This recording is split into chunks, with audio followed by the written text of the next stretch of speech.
ताजे फल को काटते या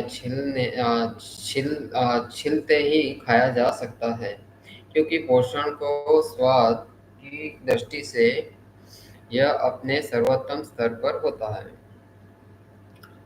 आंद्रे सिमोनेट ने कंपन पर अपने प्रयोग में, जिनका उल्लेख विश्वास, फल और निर्भयता तथा परिपक्वता अध्यायों में किया गया है, पाया कि फल पूरी तरह पके और ताजे होने पर अपने चरम कंपन स्तर पर होते हैं। एक बार फल तोड़ लेने के बाद वह ताजा और पौष्टिक बना रहता है। किस्म के आधार पर कुछ समय के लिए, यदि फल क्लाइमेट क्लाइमेटेरिक किस्म का है, तो वह तोड़ने के बाद भी पकता रहेगा। चाहे कोई फल क्लाइमेटेरिक हो या न हो, एक बार जब उसे काटा या छीला जाता है तो वह तुरंत वातावरण में मौजूद ऑक्सीजन के साथ प्रक्रिया करना शुरू कर देता है और फल ऑक्सीकरण होने लगता है। एक अभियु पकने के बाद कई दिनों तक ताज़ा रह सकता है। हालांकि एक बार जब इसे काटा जाता है तो इसका गूदा और अंदर का छिलका तुरंत ऑक्सीकरण होने लगता है और कुछ ही मिनटों में यह सुंदर परभासी गूदा एक भद्दे मेले भूरे रंग का हो जाता है। यह फल स्पष्ट रूप से चिल्ला रहा है, मुझे खाओ, मुझे अभी खाओ। जो फल पक्षी अबूढ़ को चुनता है, उसे खाना होगा उसे उसे खाना होगा। इसे तुरंत खोलना चाहिए, अन्यथा फल खराब हो जाएगा। अन्य फल जैसा केला और सेब भी शीघ्रता से ऑक्सीकरण करते हैं। यद्यपि सेब परिवार में विभिन्न किस्मों के बीच ऑक्सीकरण दर में बहुत विभिन्न होती है। फल का छिलका एक चमत्कार है, एक अद्भुत टेक्निकलर ड्रीम कोट। छिलका न केवल हमें फल की ओर आकर्षित करने का सर्वोत्तम प्रयास करता है, बल्कि यह अपने अंदर के सभी खजानों को पूरी तरह से ताज़ा और स्वादिष्ट बनाए रखता है। कुछ प्रकार के फल तोड़ने के बाद भी कई हफ्तों तक अपनी त्वचा के अंदर सुरक्षित रहते हैं, जैसे संतरा। हालांकि संतरे का छिलका उतारने के बाद उसका गूदा तुरंत सूखने लगता है। कुछ फलों की प्रजातियों में एक बार क्षतिग्रस्त होने के बाद फल का छिलका फिर से भर सकता है। इसका एक उदाहरण एवोकेडो है। अगर किसी अपरिपक्व एवोकेडो का छिलका पेड़ पर लगे फल के दौरान क्षतिग्रस्त हो जाता है, तो अक्सर एक नया छिलका बन जाता है जो दाग वाले हिस्से को ढक देता है और फल को तब तक सुरक्षित रखता है जब तक वह पेड़ से गिरने के लिए तैयार न हो जाए। यह नया छिलका कटाई के बाद भी बन सकता है। मैंने एवोकेडो पर छिलके की एक पतली परत जमती हुई देखी है, जिसे मैंने काटकर कुछ देर बाद के लिए रख दिया है। फल जिंदा है। बीन्स का डिब्बा खोलकर देखिए। बीन्स का डिब्बा खोलकर देखिए, वह फिर से खुद को सील कर लेता है। किसी भी फल का छिलका उसके गूदे और बीजों जैसे कीमती हिस्से की रक्षा करने का बेहतरीन काम करता है। अनार के छिलके में के नीचे स्पंजी हिस्से अल्बेडो होते हैं, जो अंदर के मीठे रत्नों को सुरक्षित रखते हैं। डुरियन की त्वचा पर बड़े-बड़े कांटे होते हैं। ये कांटे प्रकृति के कवच हैं। जब पका हुआ डुरियन पेड़ से कई फीट नीचे जमीन पर गिरता है, तो ये उसके गूदे और बीज की रक्षा करता है। प्रकृति वास्तव में मूल पौधों की बहुमूल्य संतानों की सुरक्षा के लिए फलों की पैकेजिंग करने में अद्भुत है, और यह सुंदर आवरण यह सुनिश्चित करता है कि इस दुनिया के फल-भक्षी जीवों को उसके फल आकर्षक रूप से और पूरी तरह से ताज़ा प्राप्त हो। समझ गए? ओके, स्वाभाविक प्रकृति। मेरा मानना है कि मनुष्य सहज रूप से फल खाने वाले होते हैं। अपनी प्रवृत्ति पर भरोसा करें और फल खाने वाले शिशु और बच्चों दोनों दोनों अध्याय। इसमें ऐसे उदाहरण हैं कि मैं क्यों इसे सत्य मानता हूँ, और तुलनात्मक विश्लेषण तालिका एक नज़र में दिखाती है कि शारीरिक रूप से यह फल-पक्षी मानव वानरों से बहुत मिलते-जुलते हैं। अब मैं कुछ बुनियादी बातें बताऊंगा जो मुझे बहुत पसंद आई। हमारे फल-पक्षी अतीत के बारे में। हमारे हाथ सिर्फ फल तोड़ने, उसे पकड़ने, छीलने के लिए बने हैं, इसे बोना और ले जाना। हमारे पेट की आंतें फल के पारित होने के लिए एकदम सही लंबाई की होती है। हमारी स्वाद कलिकाएं मीठे के लिए तैयार है। शुरुआत से ही जन्म, जब हमारा अस्तित्व पूरी तरह से आनंद पर निर्भर है, वो मीठा स्तन दूध। हमारी दृष्टि त्रिविम है। हम लाल और हरा रंग देखते हैं। खूबसूरती से फलों की भरमार को देखने के लिए कितना सही है पेड़। हमारे दांत मीठे और रसदार फल खाने के लिए एकदम उपयुक्त हैं। मीठा रसदार फल सभी फलों से सबसे आसानी से पचने वाला फल है। मानव जाति को ज्ञात खाद्य पदार्थ। तो फिर ऐसे कौन से विकल्प खाद्य पदार्थ हैं जिनकी ओर हम सहज रूप से आकर्षित हो सकते हैं? मांस के बारे में क्या? यह ध्यान में रखें कि हमारी सहज प्रक्रिया के लिए भोजन पूरी तरह से अप्रसंस्कृत होना चाहिए। मांस वास्तव में अधिकांश मनुष्यों के लिए तभी स्वादिष्ट और आकर्षक होता है जब उसे बूचड़खाने के कर्मचारी मार डालते हैं, फिर कसाई उसे तैयार करता है और अंत में रसोइये उसे पकाते हैं। कितने बार भी प्रशंसक यह एक ही बाड़े में एक गाय को देखकर लार टपकाते हैं, जिस तरह वे बारबेक्यू किए हुए मांस को देखकर लार लटकाते हैं। यहाँ तक कि कसाई की दुकान भी कोई आकर्षण की जगह नहीं है। प्रदर्शन पर रखा गया कच्चा सड़ा हुआ मांस भूरे गुलाबी रंग का होता है और अक्सर उसमें से उल्टी जैसी गंध आती है। हमें गंध की अनुभूति कई अच्छे कारणों से मिली है, और एक बहुत ही महत्वपूर्ण कारण यह है कि हमें अपने बिना प्रसंस्कृत प्राकृतिक आहार की गंध आकर्षक लगती है। अगर बच्चे मांस की गंध आपको उत्तेजित नहीं करती, तो वह हमारा प्राकृतिक आहार कैसे हो सकता है? अपने सामने एक पूरी तरह से पका हुआ सुगंधित आड़ू रखें और फिर उसे दूधे का एक कच्चा टुकड़ा रखें और देखें कि कौन सा अपने मुंह में पानी लाता है। मूर्त मांस की गंध की तुलना ताजे तोड़े एक आम की स्वर्गीय सुगंध से करें और मुझे बताएं कि आपको क्या पसंद है। जहाँ तक दृश्य आकर्षक की बात है, तो प्रदर्शन पर सड़ते हुए मांस के गुलाबी भूरे रंग को देखिए। जानवरों का सारा मांस मृत्यु के क्षण से ही सड़ने लगता है। हवा में मौजूद नमी बैक्टीरिया के साथ मिलकर सड़न की प्रक्रिया शुरू करती है। यह धरती को संतुलित और लाशों से मुक्त रखने के लिए बहुत उपयोगी है, लेकिन फल पक्षी की आंतों के लिए उतना उपयोगी नहीं है। मुझे यह बात अजीब लगती है कि चूंकि कसाई का प्रदर्शन रंग के मामले में इतना अना आकर्षक और नीरस लगता है, इसीलिए कसाई मृत मांस के बीच में प्लास्टिक की क्रेस डाल देता है या अपने काउंटर को सजा देता है। कृत्रिम फल, सब्जियां या हरियाली। क्या आपने कभी सुना है कि किसी फल सब्जी की दुकान को अपना सामान बेचने के लिए प्लास्टिक के सॉसेज लगाने पड़े?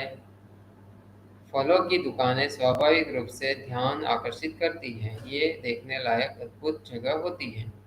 और क्या यह बात जीवन रक्षा के नज़रिए से बिल्कुल सही नहीं है कि हम अपने खाने की ओर दृष्टिगत रूप से आकर्षित हो? अगर हम इस पर ध्यान न दें तो शायद हम भूखे मर जाएं। फल विक्रेता की दुकान पर सुंदर दृश्य प्रदर्शन के अलावा पके फलों की अद्भुत खुशबू सड़क पर फैलकर हमें और अधिक आकर्षित करती है। यदि हम स्वाभाविक रूप से मांसाहारी या मांस खाने वाले हैं, तो हम पुस्तक और film the silent of the lamb Lamb's से इतने भयभीत क्यों हैं?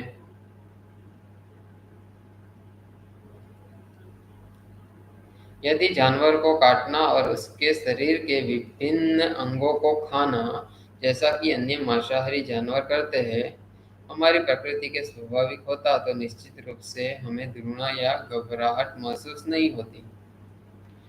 हम हत्या के सजीव वर्णन के इतने भयभीत क्यों हैं? और मांस खाना, यदि यह हमारी सहज प्रकृति है।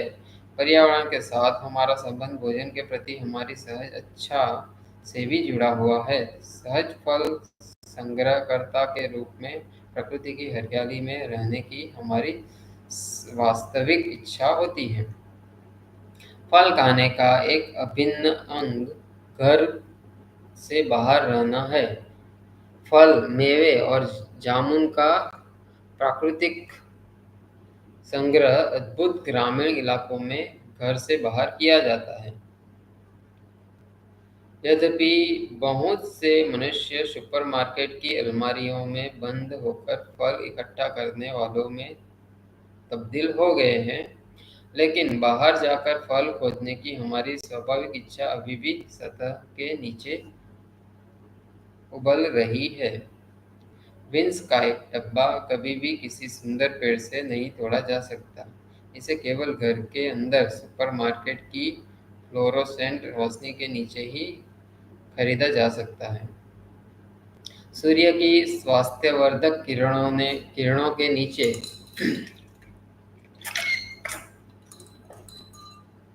सूर्य की स्वास्थ्यवर्धक किरणों के नीचे किसी जैविक पौधों से सीधे पके फल तोड़ने का यह घटिया विकल्प शायद कहीं यही कारण है कि हम में से बहुत सारे लोग फलों को तोड़कर फेंकना या खुद ही फल तोड़ना पसंद करते हैं। ये गतिविधियां हमें एकत्र करने की हमारी जड़ों से जोड़ती है। मैंने पाया है कि मेरे आहार में जितना अधिक सूर्य से भरपूर खाद्य पदार्थ शामिल होगा, उतनी ही अधिक मेरी बाहर ताज़ी हवा में रहने की इच्छा होती है। यह एक तरह का स्नोबॉलिंग प्रभाव है। सबसे पहले फल खाने की हमारी आदत हमें फल इकट्ठा करने वाले माहौल में रहने की एक आदिम और सहज इच्छा देती है। फिर जब हम ज़्यादा फल खाने लगते हैं, तो हमारी बाहर जाने की इच्छा और भी बढ़ जाती है। फल आहार पर रहने का एक अन्य प्रभाव यह है कि जब मैं अपने साथी प्राणियों से मिलता हूँ, बाहर समय बिताता हूँ, तो मैं उनकी आंखों में देख सकता हूँ और सहज महसूस कर सकता हूँ कि मैं उनके किसी मित्र या रिश्तेदार के कपड़े नहीं खा रहा हूँ या नहीं पहन रहा हूँ।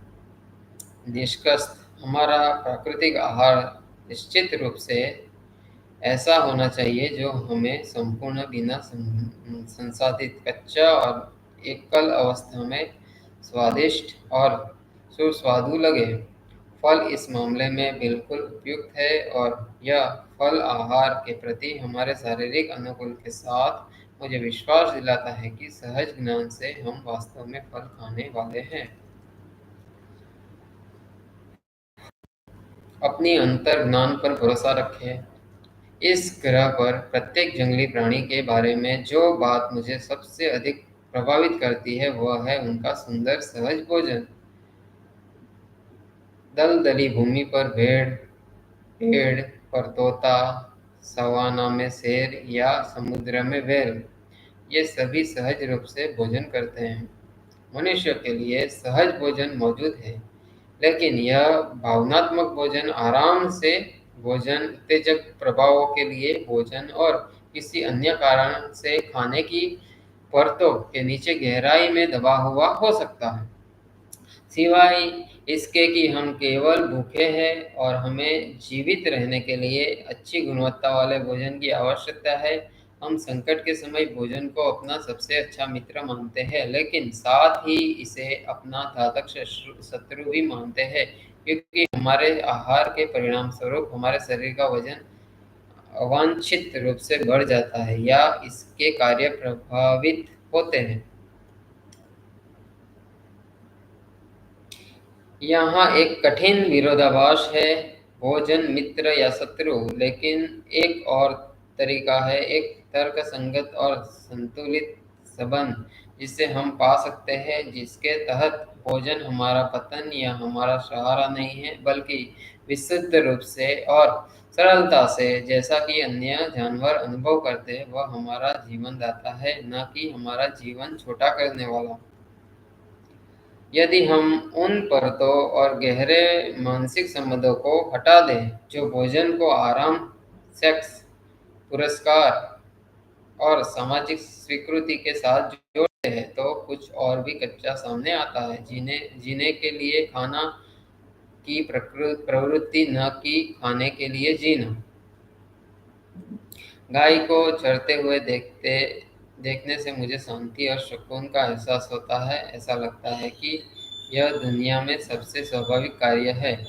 गाय यह नहीं सोचती कि क्या यह घास मुझे मोटा कर देगी या मैंने अभी अभी डेज़ी के साथ झगड़ा किया है, इसलिए मैं इसे खा लूँगी, या अगर मैं यह घास अपने बछड़े को दे दूँगी तो यह मुझे एक अच्छी माँ बना देगा।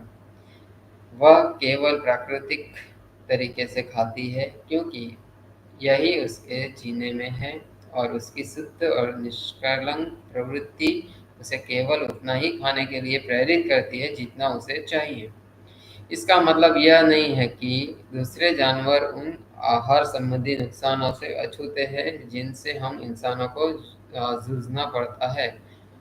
उत्तरी अमेरिका में इंसानों के जंक फूड के आदी हो चुके भालुओं को हवाई जहाज से उन इलाकों में ले जाया जाता है जहां इंसान नहीं घूमते। इसके अलावा अत्यधिक वजन वाले घरेलू बिल्लियां और कुत्तों की परेशान करने वाली तस्वीरें भी हैं। मनुष्य द्वारा पकाए गए और मिश्रित खाद्य पदार्थ तक पहुंच न होने के कारण भालू, बिल्लियां और कुत्तों को भोजन से संबंधित अस्वास्थ्यकर समस्याएं नहीं होती हैं, और वे अपने पर्यावरण और प्रकृति आहार के साथ सामंजस्य बनाकर रहते हैं। तो फिर मनुष्य भोजन के साथ अपना स्वाभाविक और सहज संबंध कैसे पुनर्स्थापित कर सकता है? मेरे अनुभव में बिना प्रसंस्कृत यानी मिश्रित, सुखाया, पकाया या मिश्रित नहीं, कच्चा मोनोमील खाने से खाने खाने की एक विशेष और अधिक सहज प्रवृत्ति आती है। अगर हमें पूरी तरह से अप्रसंस्कृत खाद्य पदार्थों से निर्देशित होने दिया जाए तो हमारी भूख को पाते हैं, तो मेरा मानना है कि हम सहज रूप से उन खाद्य पदार्थों का चयन करेंगे जिसकी हमें आवश्यकता है। कितने लोग हैं जो एक पूरी जिंदा गाय या खरगोश को सामने पाकर लार टपकाने लगेंगे और उसे खाने के लिए तरसेंगे। ज़्यादातर इंसानों के लिए मांसाहार भोजन सिर्फ तभी खाया जा सकता है जब वह प्रसंस्कृत हो। कच्चे मांस को भी बड़े पैमाने पर प्रसंस्कृत किया जाता है। जब तक कि आप पूरे जीवित जानवर से शुरुआत न करें। जीवित पशुओं में हमारे रुचि की कमी की तुलना उनकी गंध और गंध से करें। एक पूरी तरह से पके आम या ताजे तोड़े गए रसदार आड़ू को देखना। मेरा मानना है कि अगर हम पूरी तरह से बिना प्रोसेस किए हुए खाद्य पदार्थों का मोनोमील खाएं तो ज़्यादा खाना लगभग नामुमकिन है। एक प्राकृतिक स्टॉप पॉइंट होता है जिस पर पहुंच जाते हैं, खाना स्वादिष्ट लगना बंद हो जाता है और शरीर को पता चल जाता है कि उसका पेट भर गया है। मुझे लगता है कि अगर खाना मिक्स पकाया, सुखाया या प्रोसेस किया गया हो तो यह स्टॉप पॉइंट बहुत कम परिभाषित होता है या पूरी तरह से गायब हो जाता है। भोजन के साथ मनुष्य के संबंधों में कई मुद्दे हैं और मैं यह दावा नहीं करता कि मैं उस सभी के बारे में जानता हूँ, बिल्कुल नहीं। मैं बस अपना अनुभव बता सकता हूँ। मेरा अनुभव यह है कि खाना जितना सादा और कम प्रसंस्कृत होगा, उसे सहज रूप से खाना उतना ही आसान होगा। हालांकि भावनात्मक और सामाजिक मुद्दे भी भोजन के साथ हमारे जटिल रिश्ते के एक बड़ी भूमिका निभाते हैं। कई मामलों में भले ही हमें पता हो कि कोई खास भोजन हमें अच्छा महसूस नहीं करता, फिर भी हम आराम या भावनात्मक कारणों से उसकी ओर आकर्षित हो सकते हैं। बचपन से ही भोजन को आराम और सहायता से जोड़ने की मानसिक आदत पर काबू पाना अक्सर बहुत कठिन होता है। कभी-कभी जब हम कुछ हद तक स्वस्थ हो जाते हैं और मजबूत व सुरक्षित महसूस करते हैं, तभी हम पके हुए और प्रसंस्कृत खाद्य पदार्थों से दूर जाने के लिए तैयार होते हैं। मेरा मानना है कि पेटू कच्चे खाद्य भोजन पके हुए भोजन की इतनी नकल करते हैं कि भले ही वे कुछ हद तक स्वास्थ्यवर्धक विकल्प हो, वे हमें सहज रूप से खाने के लिए प्रेरित नहीं करते, जिस तरह से असाधारण मोनोमील करते हैं। सभी बाकी सभी जानवर मूलतः एक ही भोजन खाते हैं। गाय घास का मिश्रण खा सकती है, लेकिन हमारे साथ जीव आमतौर पर एक समय में एक ही भोजन खाते हैं। तोता एक फूल खाता है, बंदर एक फल खाता है और शेर एक जानवर खाता है। व्यक्तिगत रूप से मुझे मानसिक, शारीरिक और आध्यात्मिक रूप से सबसे अच्छा तब महसूस होता है जब मैं मोनोमील या एक समय में एक ही भोजन खाता हूँ। शायद ऐसा इसलिए है क्योंकि मैं अपनी सहज प्रवृत्ति के साथ ज़्यादा तालमेल बिठा पाता हूँ और मैं अपने उन साथी जीवों के साथ मिलकर खा रहा हूँ जो आप अपना भोजन मिलाते नहीं हैं। मुझे यह भी लगता है कि मोनो डाइटिंग हमारे पाचन तंत्र पर सबसे कम बोझ डालती है, इसलिए बाकी सब चीज़ों के लिए ज़्यादा ऊर्जा मिलती है। एक खराब भोजन को मसालों में छुपाया जा सकता है।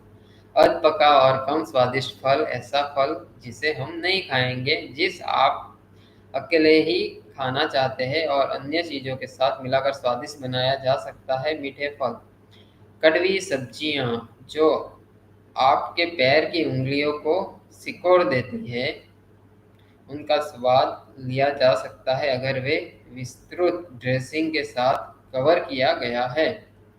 लेकिन मोनो खाने में भोजन को अलग से खड़ा होना पड़ता है, बिल्कुल स्वादिष्ट हो जैसा। इसलिए मोनो खाने वालों के रूप में हम केवल सबसे अच्छा खाते हैं। अगर जंगल में कोई बंदर उसके मुंह में कोई खट्टा या बुरा फल डाल दे, तो वह उसे थूक देगी। वह उसे कभी किसी दूसरे फल के साथ मिलाकर खाने की कोशिश नहीं करेगी। इसी तरह एक शाकाहारी केवल वही हरी सब्जियां खाता है जो उसे प्राकृतिक और बिना प्रसंस्कृत अवस्था में अच्छी लगती है। मिस्टर सिप को अपनी हरी सब्जियों खाने और उनका आनंद लेने के लिए किसी कच्चे खाद्य, ड्रेसिंग या स्मूदी की जरूरत नहीं है। हम में से कई लोग में सहज प्रवृत्ति और सहज भोजन की प्रवृत्ति बहुत गहरे में दबी हुई हो सकती है, लेकिन मेरा दृढ़ विश्वास है कि इन्हें केवल कच्चा मोनोमील खाकर उजागर किया जा सकता है। प्रसंस्करण, मेरा मानना है कि फल हमारे स्वास्थ्य और खुशहाली के लिए तब सर्वोत्तम होते हैं जब वे पूरी तरह पके हो और पूरी तरह से अप्रसंस्कृत हो। पेड़, झाड़ी या बेल के सीधे हमारे हाथों में आने वाला फल सचमुच एक अनमोल उपहार है। प्रकृति की अद्भुत शक्तियों ने बहुत अच्छा काम किया है और मुझे नहीं लगता कि हम बाद में फल के साथ ऐसा कुछ कर सकते हैं जो मूल पौधों के काम को बेहतर बना सके। विभिन्न प्रक्रिया और फलों पर उनका प्रभाव। सुखाना और निर्जलीकरण। इन प्रक्रियाओं से फलों से पानी की मात्रा निकल जाती है। फल सघन हो जाते हैं और पानी की मात्रा कम होने के कारण फल लंबे समय तक सुरक्षित रहते हैं। अगर फलों को 47 डिग्री सेल्सियस से ज़्यादा तापमान पर सुखाया जाए तो उनके एंजाइम विकृत होने लगते हैं। अगर तापमान 60 डिग्री सेल्सियस से ज़्यादा हो जाए तो वे पूरी तरह से विकृत हो जाते हैं। हालांकि कुछ अपवाद भी है। उदाहरण के लिए पपीते में पाया जाने वाला पप्पेन 65 डिग्री सेंटीग्रेड के इष्टतम तापमान पर काम करता है।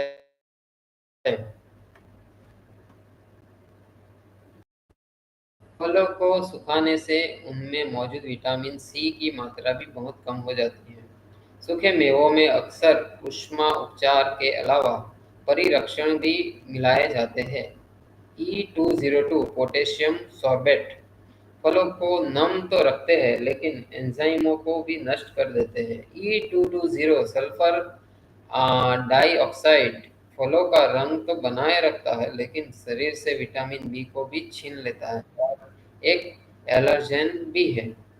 मेरा मानना है कि फलों का सबसे बड़ा फायदा उनमें मौजूद शुद्ध और नमीयुक्त पानी है। यह पानी प्रकृति द्वारा आशुद्ध होता है और यह उतना ही शुद्ध जल स्रोत है जितना हमें कहीं और मिल सकता है। सुखाने से सारा पानी निकल जाता है या अगर कुछ खास तरह के संरक्षण इस्तेमाल किए गए तो लगभग पूरा का पूरा यह बहुमूल्य तरल पदार्थ निकल निकल जाता है।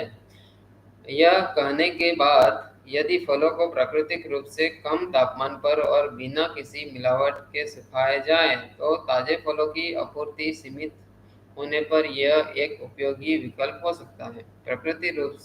रूप से सूखे फलों को पुनः जलयुक्त बनाने से एंजाइमों को पुनः सक्रिय करने और फलों में पानी की मात्रा बढ़ाने में मदद मिलेगी।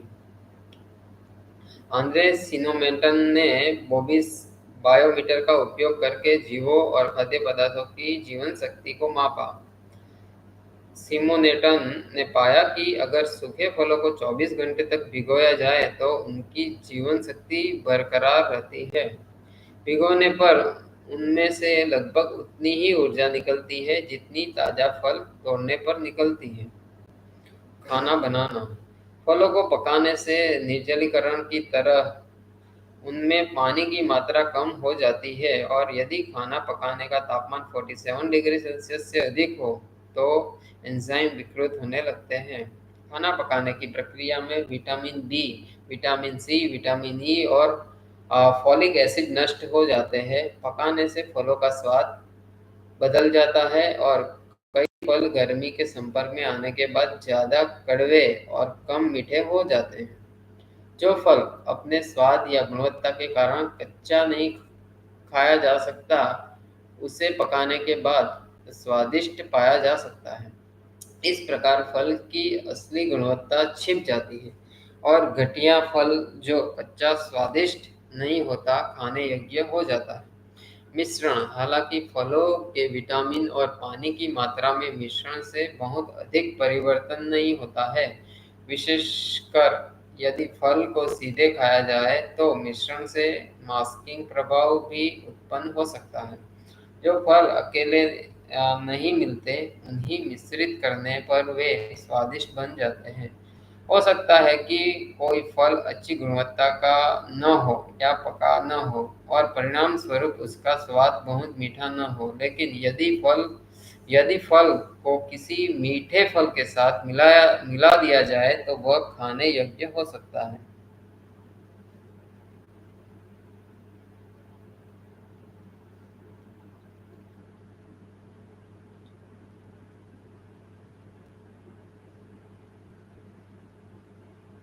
प्रकृति में कोई भी जानवर ऐसा नहीं करता। अगर किसी फल का स्वाद अपने आप में अच्छा न हो तो उसे कभी नहीं खाया जाता। बंदर किसी घटिया फल को दूसरे फल के साथ खाकर उसे छुपाता नहीं, बस उसे थूक देता है। उसके अलावा फलों को मिलाना सहज भोजन के लिए इष्टतम नहीं है और यह शरीर को स्पष्ट रोग बिंदु नहीं देता है।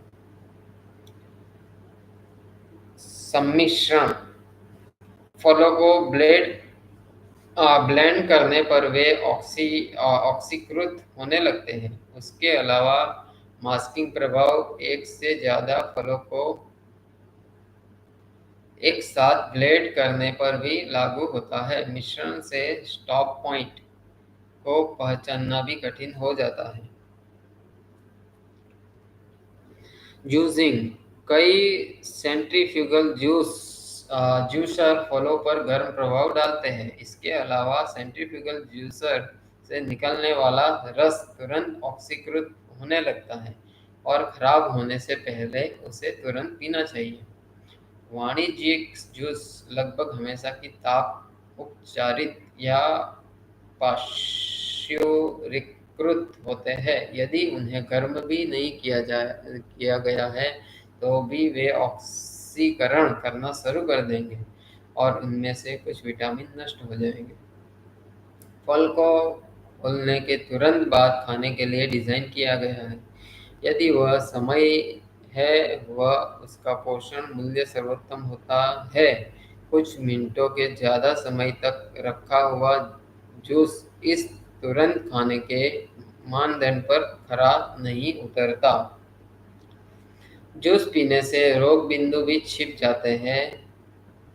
इसके अलावा अगर जूस मिलाए जाते हैं तो अपनी सहज प्रवृत्ति के अनुसार चलना और अपने लिए सबसे उपयुक्त फल चुनना मुश्किल हो जाता है। काटना जैसे ही किसी फल को छीला या काटा जाता है वह ऑक्सीकृत होने लगता है। जैसा कि पहले बताया गया है, फल को खोलने के तुरंत बाद खाना चाहिए। अगर फल कटा हुआ है तो उसके पूरे पोषण लाभ पाने के लिए उसे तुरंत खा लें। जमना खाना पकाने के विपरीत फल को फ्रीज करने से उससे सभी एंजाइम नष्ट होते नहीं होते। इसके अलावा फल को फ्रीज करने के लिए किसी अतिरिक्त पदार्थ के उपयोग की आवश्यकता नहीं होती। हालांकि फ्रीजिंग से फलों की कोशिका संरचना प्रभावित होती है। कुछ फलों की बनावट में नाटकीय रूप से बदलाव आ जाता है। क्या आपने कभी देखा है एक नरम जमे हुए स्ट्रॉबेरी के अलावा कुछ भी?